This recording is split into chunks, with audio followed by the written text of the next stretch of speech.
Hello friends, welcome back to my YouTube channel novels की library realistic. और आप देख रहे हैं दिल की धड़कन हो तुम। पिछले पार्ट में आपने सुना था कि किलर और इनके सब साथी अपने मुल्क के तमाम दुश्मन को ख़त्म कर देते हैं और अनमोल को ये पता चलता है कि वारिस मुश्तबा और शहीर शाह पहले से एक दूसरे को जानते हैं। अब इससे आगे रात के 11 बजे का वक्त था। राजपूत हाउस में सब इकट्ठा थे। अनमोल के मैसेज पर सब परेशानी से उसका इंतजार कर रहे थे कि दाखिली दरवाजे से अनमोल और बाकी सब आते हुए दिखाई दिए, जो कि इंतहाई संजीदा थे। अनमोल को आते देख सब खड़े हुए थे, मगर अनमोल वारिस साहब के मुकाबिल खड़ी हुई थी। बाकी सब खामोशी से अनमोल की हालत देख रहे थे, जिसका चेहरा गुस्से से लाल लहू टपक रहा था। वारिस सर, मेरे हर सवाल का जवाब बिल्कुल सीधा दीजिएगा। शहीर शाह को आप जानते हैं, और ये कर्नल शाहमीर कौन है? अनमोल के सवाल पर जिब्रान साहब के चेहरे पर साया लहराया था। दिल की धड़कनों ने रफ्तार पकड़ी थी। वारिस साहब भी अनमोल के सवाल पर खामोश रहे। काफी देर बाद खामोशी के बाद अनमोल धाड़ी थी। वारिस सर, मुझे जवाब दें। मुझे बहुत अफसोस हुआ सर, आपने मुझे इस काबिल नहीं समझा कि पूरी सच्चाई बताए दे। अनमोल रंजीदा लहजे में बोली थी तो वारिस साहब ने बोलना शुरू किया था, जिसको सब धम साधे सुन रहे थे। माँ जी, हीरे, इस सब के पीछे तू था? तूने हमारे मुल्क के साथ गद्दारी की? तू तो मेरा जिगर था। सारी सच्चाई जान लेने के बाद शामिर के दिल में ठेस उठी थी, वो टूट चुका था। मीर यार, तू मेरी बात क्यों नहीं समझ रहा? यार, इस काम में बहुत ज़्यादा पैसा है, हम माला माल हो जाएंगे, और इस मुल्क ने हमें दिया ही क्या है? कुछ भी नहीं। मेरे काम में अगर साथ नहीं निभा सकता तो रास्ते का कंकर भी मत बन। अब तेरी फैमिली मुकम्मल होने वाली है तो तू खुश रहे, भाभी को भी वक्त दे। यूं कुत्ते की तरह वफादारी निभाकर क्या कर लेना है? कर्नल शाहमीर अब्बास ने बेयकीनी से अपने यार हीरे की तरफ देखा था। हीरे, ये तू बोल रहा है? बोल दे ये सब मजाक है। शामिर ने अपनी आंखों में आई नमी को बामुश्किल रोका था। हीरे, अशरफ के जाने के बाद हम दोनों ही एक दूसरे की जान थे, मगर अचानक से शामिर के जहन में एक झुमका सा हुआ था। आंखें मजीद लाल हुई थी। शहीर शाह, अशरफ को सब मालूम हो गया था तुम्हारे बारे में। वो मुझे सब बताने वाला था, मगर मुझसे मिलने से पहले ही उसका एक्सीडेंट हो गया। क्या वो सब भी? शाहमीर के अल्फाज लड़खड़ा गए थे। टांगों में जान खत्म सी हो गई थी शहीर शाह के चेहरे पर हल्की सी चमक देखकर। अरे यार, बहुत समझदार है तू, सच्चा यार है। फौरन से पहचान लिया कि उसकी मौत हादसा नहीं, सोची समझी साजिश थी। सिर्फ यही नहीं, तेरी बहन बानो को भी मैंने ही सुकून की नींद सुलाया था। उसको मेरी मोहब्बत नजर नहीं आई। उसने अशरफ को चुना तो फिर मैंने भी प्लान किया। आयमा मुझे पसंद करती थी तो उससे शादी की और उसके सामने अच्छे शोहर का ढोंग किया। इसीलिए मेरे 2 बेटे होंगे। मगर जब जब अशरफ को बानो के साथ खुश देखता, मुझे जलन होती। फिर जब मुझे मालूम हुआ कि बानो की प्रेगनेंसी में कॉम्प्लिकेशन थी, उसके बावजूद वो बच गई है, तो डॉक्टर से कहलवाकर बानो को सफाई हस्ती से मिटा दिया। उसके फौरन बाद पता है, मेरी बेगम साहिबा को मेरी हकीकत मालूम हुई, तो उसने सलार की सालगिरह वाले दिन पुलिस को बुलाया ताकि मुझे पकड़वा सके। मगर वहाँ मेरा बंदा बैठा था। उसने मुझे कॉल करके सारा बता दिया कि तो मुझे बहुत ज़्यादा तकलीफ हुई कि ढोंग ही सही, मगर मैंने सब कुछ किया आइमा के लिए, और उसने मुझे दगाबाजी की। तो बस मैंने आइमा और अपने बच्चों को रास्ते से हटाने का प्लान किया, मगर एक नौकरानी की वजह से एक बच गया। उसकी खोज जारी है, बहुत जल्द मिल जाएगा। तो उसके जहन में इस मुल्क के खिलाफ बहुत जहर भरूंगा ताकि कल को वो मेरा बाजू बन सके और साथ निभाए। शहीर शाह अपनी सुनाता चला गया था। शामिर के कान साए साए करने लगे थे। सांस लेने में दुश्वारी हो रही थी। रोने से आंखें लहू टपका रही थीं। शामिर जमीन पर ढेर सा गया था। सच कहते हैं लोग, दोस्त से बड़ा वफादार और गद्दार कोई नहीं। शहीर शाह, तुम्हें ऐसी इबरतनाक मौत दूंगा कि दुनिया याद रखेगी। ये शामिर अब्बास का तुमसे वादा है। तुमने इतने मासूमों की जिंदगी उजाड़ी है। शामिर ने दिल में एक अहद लिया था। مگر دور کھڑی قسمت کو کچھ اور ہی منظور تھا۔ شاہ کا فون بجا، مگر فون پر اپنی بیوی عائشہ کی روتی ہوئی آواز سن کر وہ جلدی سے گاڑی میں بیٹھ کر اپنے گھر کی طرف روانہ ہوا تھا۔ عائشہ کو گاڑی میں بیٹھتے شاہ نے تیزی سے گاڑی بھگا لی تھی۔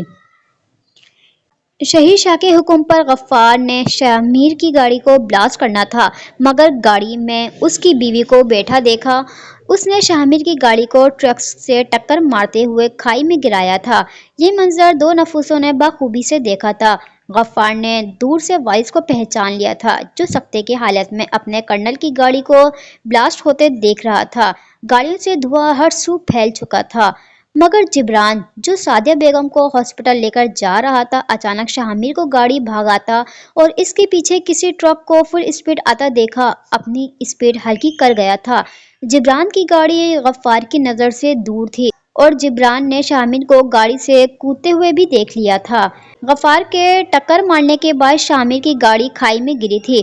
گرنے سے پہلے شاہ نے عائشہ کو تھامتے ہوئے باہر کی طرف چھلانگ لگائی تھی، مگر جب وہ دونوں گرے تھے تو گاڑی بلاسٹ ہوئی تھی اور شاہ باہر گرتے ہوئے باڑے سے پتھر سے ٹکرایا تھا، جس سے اس کا سر پھٹ چکا تھا۔ شاہ نے اپنی بند ہوتی آنکھوں سے پہلے جبران کو دیکھا تھا اور ہولے سے کچھ بولا تھا۔ جبران، میری عائشہ کو اسپتال لے جاؤ، وہ حمل سے ہے، اگر بچہ زندہ ہو تو اس کو اپنا نام دینا۔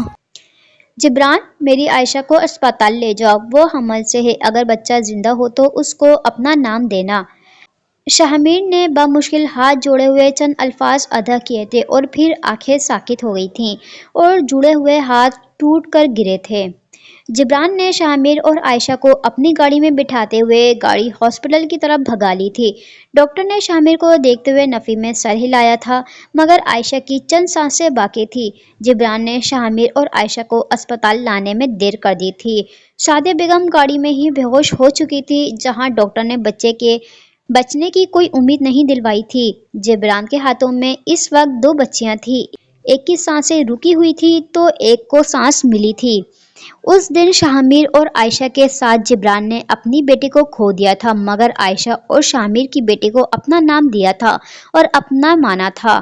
سعدیہ بیگم کی حالت بہت نازک تھی، جس کو مد نظر رکھتے ہوئے جبران نے اپنی بیٹی کی موت اور عائشہ اور شاہ کی بیٹی کے بارے میں کچھ نہیں بتایا تھا۔ وہ بچی بہت معصوم اور پیاری سی تھی، اللہ کی طرف سے انمول تحفہ تھی، تو جبران نے اس کا نام انمول جبران راجپوت رکھا تھا۔ والد کی سچائی بتانے پر سب کی آنکھیں اشکبار تھیں۔ سعدیہ بیگم کی سسکیاں خاموشی میں ارتعاش پیدا کر رہی تھیں۔ ان کو ایک ڈر سا لگا تھا کہ انمول ان کو ماں بولنے سے انکار نہ کر دے۔ انمول نے اپنی ماں کی طرف دیکھا تھا، جن کی آنکھوں میں عجیب سا خوف تھا، شاید کچھ کھو دینے کا۔ میری صرف ایک ہی مما ہے، میرے بابا جانے کی سعدیہ ڈارلنگ، بس کوئی عائشہ نہیں۔ انمول نے سعدیہ بیگم کو اپنے حصار میں لیتے ہوئے اپنے لہجے کو حاش باش بنایا تھا۔ احمر اور اشال بھی بہت زیادہ روئے تھے، مگر ان سب میں ایک شخص تھا جو مکمل طور پر ٹوٹ سا گیا تھا، سر مکمل جھکا ہوا تھا۔ ہم سب فیملی ہیں شاہ، اور تمہیں سر جھکانے کی کوئی ضرورت نہیں۔ اس سب میں تمہارا کوئی قصور نہیں، جس کا ہے اس کو ہم اس کے انجام تک پہنچا کر رہیں گے۔ انمول نے سالار کا کندھا تھپ تھپاتے ہوئے ایک عزم سے کہا تھا۔ وہ بندہ ہمیشہ ہی اپنی مانو بلی کے رنگ دیکھ کر حیران رہ جاتا۔ آج بھی اس لڑکی نے یہ نہیں کہا تھا کہ میرے ماں باپ کے قاتل کے بیٹے ہو تم، میں تمہاری شکل بھی نہیں دیکھنا چاہتی۔ اس لڑکی نے تو اپنے خاندان کا فرد کہا تھا۔ وہ لڑکی اپنے سے جڑے ہر رشتے سے کتنا مخلص تھی، مگر یہ دنیا کبھی کسی کی سگی نہیں ہوتی۔ رات کے 1 بجے کا وقت تھا، سب گھر والے سونے جا چکے تھے۔ انمول نے اپنی دراز سے کچھ نکالا اور اس پر لکھنے لگی۔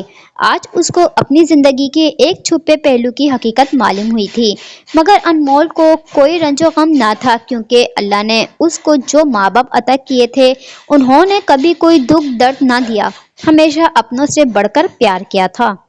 جاگتے جاگتے تہجد کا وقت ہو چکا تھا۔ کچھ ہی دیر میں انمول تہجد نماز پڑھ کر فارغ ہوئی تھی۔ دل میں عجیب سی بے چینی محسوس ہو رہی تھی، تو تازہ ہوا لینے کے لیے باہر گارڈن میں آئی۔ انمول کی پریگننسی کا 7واں مہینہ چل رہا تھا۔ चलते चलते अचानक अनमोल के पेट में दर्द की लहर दौड़ गई थी।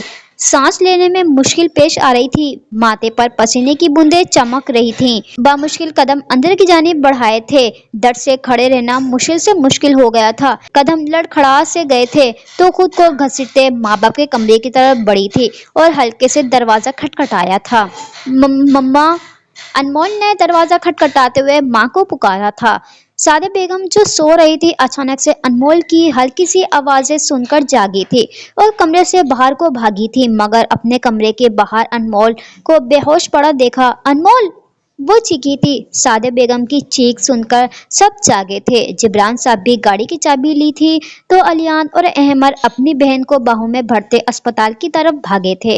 इनके पीछे जिब्रान साहब सादिया बेगम, परिहान और इशाल को लेकर गए थे, जबकि मुस्तफ़ा साहब और आसिया बेगम ने अनमोल और बच्चे की सलामती की दुआ की थी।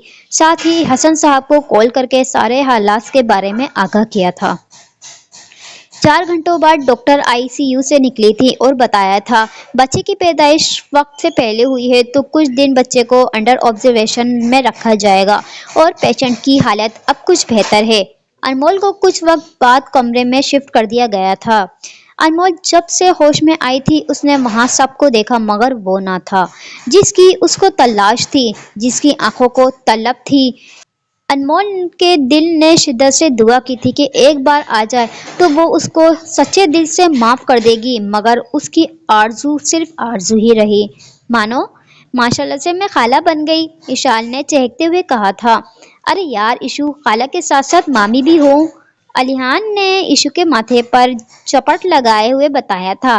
तो अलियान की बात सुनते सबके चेहरों पर गहरी मुस्कुराहट आई थी। बल्कि मैं खाला प्लस मामी प्लस फुप्पो हूँ। परी बेबी की परिहान ने भी अपना हिस्सा डाला था। अरे अरे, मैं हूं ना उसका वन एंड ओनली हैंडसम चाचू। दरियान ने भी सबके साथ अपना हिस्सा डाला था। पर मम्मा, मेरा बेबी कहाँ है? अनमोल ने अपने इर्द गिर्द मतलाशी नजरों से अपने बच्चे को देखा था जो उसको कहीं नजर नहीं आया था। अरे भाई, मेरी प्यारी सी प्रिंसेस मेरे पास रहेगी। आखिर को मैं उसकी बड़ी खाला हूँ, मेरा सबसे पहला हक है। अभी सब अनमोल के साथ बातों में मसरूफ थे कि कमरे का दरवाजा खोलते सलार और मोमल दाखिल हुए थे। अस्सलाम वालेकुम। सलार और मोमल ने एक साथ सबको सलाम किया था। वालेकुम अस्सलाम। आओ सलार, मामू और मामी खाला, हमारी मानो बिल्ली की लिटिल फेरी आई है, इशाल ने चहकते हुए बताया था, मगर सलार को मामू बोलने पर घबराते हुए उसके मुंह से बेसख्ता इस्तग़फ़ार निकला था। बेबी कहाँ है? मोमल अनमोल से मिलने के बाद यहाँ वहाँ देखते हुए बोली थी। वो असल में प्रीमेच्योर है, इसलिए अंडर ऑब्जर्वेशन में रखा गया है। कुछ दिनों बाद हम सबके साथ होगी। अच्छा सही, मानो क्या बेबी का नाम मैं रख सकता हूँ? आप मेरे बेबी का नाम रखिएगा, सलार ने इल्तिजाइया अंदाज में अनमोल से कहा था। तो सलार की बात सुनते अनमोल ने मुस्कुराते हुए अपना सर हिलाया था। मीरम राज। सलार अभी पूरा नाम लेता, इससे पहले ही अनमोल ने सलार को टोक दिया था। नहीं शाह, शायद तुम भूल गए, मीरम खानजादा है, मीरम अजलान खानजादा।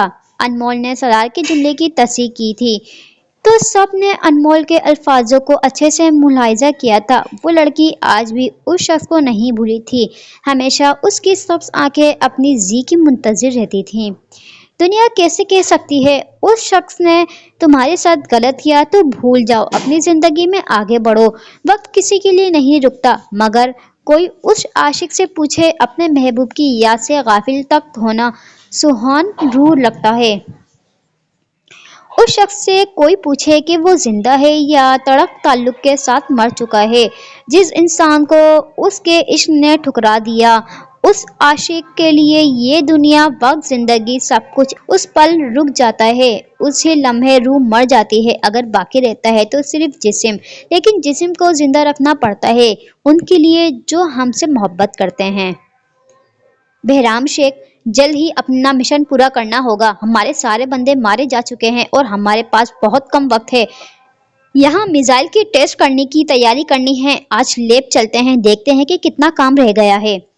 शहीर शाह की बात पर शेख ने सर असबाब में हिलाया था। राजपूत और खानजादा फैमिली मीरम के आने से रौनक छा गई थी। सभी खुश थे। मम्मा, اس پر یعنی میرم کی بچی کو اپنی گود سے ہٹائیں، آپ میری مما ہیں، جب سے آئی ہے میری جگہ پر قبضہ کر لیا ہے، انمول نے منہ بس کرتے ہوئے میرم کو گھورتے ہوئے دہائی دی تھی۔ انمول کی بات سنتے پرل زور سے کھلکھلائی تھی، جیسے اپنی ماں کی جیلیسی سے محفوظ ہو رہی ہو۔ نہ مانو، بالکل بھی نہیں، دور دور، میری بیٹی تو صرف پرل ہے۔ سعدیہ بیگم کے بات پر میرم دوبارہ سے مسکرائی تھی، جس سے اس کی دونوں گالوں میں پڑتے گھیرے گڑے پوری آب و تاب سے چمکے تھے۔ ہوں، نیلی آنکھوں والی چڑیل نہ ہو تو؟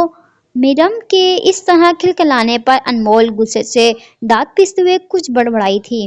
کوئی نہیں، میرے تو بابا جانی ہیں۔ انمول نے پرل کو چھڑاتے ہوئے جبران صاحب کی طرف رخ کیا ہی تھا، پرل بھا بھا کر کے زور و شور سے رونے لگی تھی۔ جبران نے جلدی سے میرم کو اپنی گود میں لیا تھا، جو اپنے نانا کی گود میں آتے ہی چپ ہو گئی تھی۔ انمول نے آنکھیں پھاڑ کر اپنی چوہیا جیسی نوٹنکی بیٹی کو دیکھا تھا، جو ڈرامے بازی میں اپنی ماں کو بھی مات دے چکی تھی۔ انمول کا اس طرح پرل کو گھورتا دیکھ سب کا فلک شگاف کے کر گونجا تھا۔ جل ککڑی کہیں کی! انمول پیر پٹکتی صوفے کی دوسری جانب جا کر بیٹھی تھی اور مسلسل پرل کو غصے سے گھورا تھا، جیسے سالم نکلنے کا ارادہ رکھتی ہو۔ وہ دنیا کی واحد ایسی ماں تھی جو اپنی بیٹی ہی سے جیلس ہو کر اس کو جل ککڑی اور نیلی آنکھوں والی چڑیل کا خطاب دے چکی تھی۔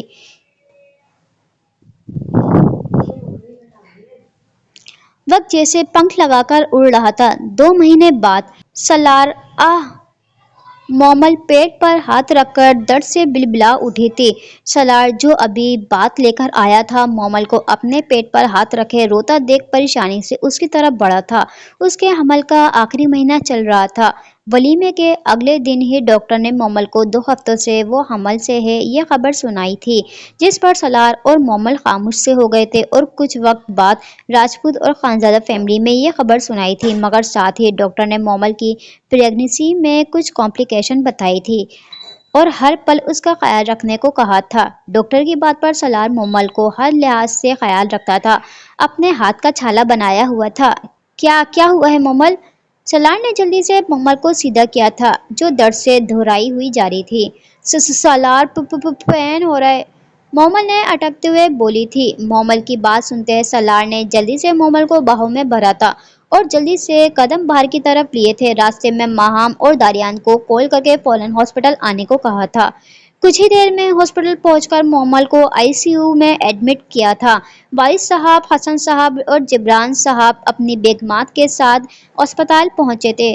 سالار ICU کے باہر بے چینی سے چکر کاٹ رہا تھا۔ والد صاحب نے سالار کو گلے سے لگایا تھا۔ سالار، کیسی ہے میری بیٹی؟ والد مشتبہ نے سالار سے مومل کے بارے میں استفادہ کیا تھا، جس کے چہرے پر بے حد پریشانی نمایاں تھی۔ سر، ابھی ڈاکٹر باہر نہیں آئے، سالار کا جواب سنتے والد صاحب نے ٹھنڈی سانس ہوا کے سپرد کی تھی۔ تقریباً 2 گھنٹے بعد ICU کا دروازہ کھلا تھا۔ ایک لیڈی ڈاکٹر کمرے سے باہر آئی تھی تو سب ہی ڈاکٹر کی طرف بڑھے تھے۔ ڈاکٹر، کیسی ہے میری بیوی؟ سالار نے بے چینی سے ڈاکٹر سے پوچھا تھا۔ سر، ابھی پیشنٹ کچھ بہتر ہیں، ان کا BP خطرناک حد تک بڑھ گیا تھا، مگر شکر الحمدللہ آپ کا بیبی اور مسز بالکل ٹھیک ہیں، کچھ ہی دیر میں ان کو روم میں شفٹ کر دیا جائے گا تو آپ مل سکتے ہیں۔ ڈاکٹر بولتی جا چکی تھیں۔ سب نے ایک دوسرے کو مبارکباد دی تھی کہ سامنے سے انمول آتی ہوئی دکھی تھی۔ چہرے پر ہلکی گہری مسکراہٹ لیے وہ سب کے لیے مٹھائی لائی تھی۔ بہت زیادہ مبارک ہو شاہ، آتے ہی سالار کو ڈھیر مبارکباد دی تھی۔ پرنسس یا پرنس، جو بھی ہو، نام میں نے رکھنا ہے، انمول نے چہکتے ہوئے سالار سے چھوٹے بیبی کا پوچھا تھا۔ تو انمول کی بات سنتے سالار کے ہونٹ بھی مسکراہٹ میں ڈھیلے تھے۔ آپ کا پرنس آیا ہے، سالار نے خوش دلی سے بتایا تھا۔ ماشاءاللہ، میرا پرنس کہاں ہے؟ ضامن سالار شاہ، انمول نے کمرے میں داخل ہوئے اونچی آواز میں پکارا تھا۔ چھوٹا بیبی دانے بیگم کی گود میں تھا۔ انمول کی آواز اور اس طرح پکارنے پر کھلکھلا اٹھا تھا، جیسے بتانا چاہ رہا تھا کہ اس کو اپنا نام بہت پسند آیا ہے۔ انمول نے چھوٹے بیبی کو اپنی گود میں لیا تھا، جس کی بھری بھری سفید روئی جیسی گالوں میں ہلکی سرخی چھائی تھی، کالی آنکھوں میں خوبصورت سی چمک تھی۔ نہ مانو، اور سالار یہ بتاؤ، تم دونوں نے خود ہی سوچ لیا تھا کہ ایک دوسرے کے بچوں کے نام رکھیں گے؟ پریحان میرم کو لیے کمرے میں داخل ہوئی تھی اور دونوں کو آڑے ہاتھوں لیا تھا۔ پری کی اس بات پر اشال نے بھی ساتھ دیا تھا۔ हाँ परी, तुम्हारे बच्चों के नाम मैं रखूंगी और मेरे बच्चों के नाम तुम रखना। इशाल ने अनमोल और सोलार को घूरकर परिहान से कहा था, मगर इशाल की बात सुनते अनमोल और सोलार ने कहकर लगाया था। बाकी सब घर वाले भी मुस्कुरा दिए थे। इस स्टोरी को यहीं पर ही एंड करते हैं। लास्ट पार्ट में देखते हैं आगे क्या होगा। मेरे साथ जुड़े रहिए। स्टोरी अच्छी लगे तो please like share and subscribe. Thank you, bye bye.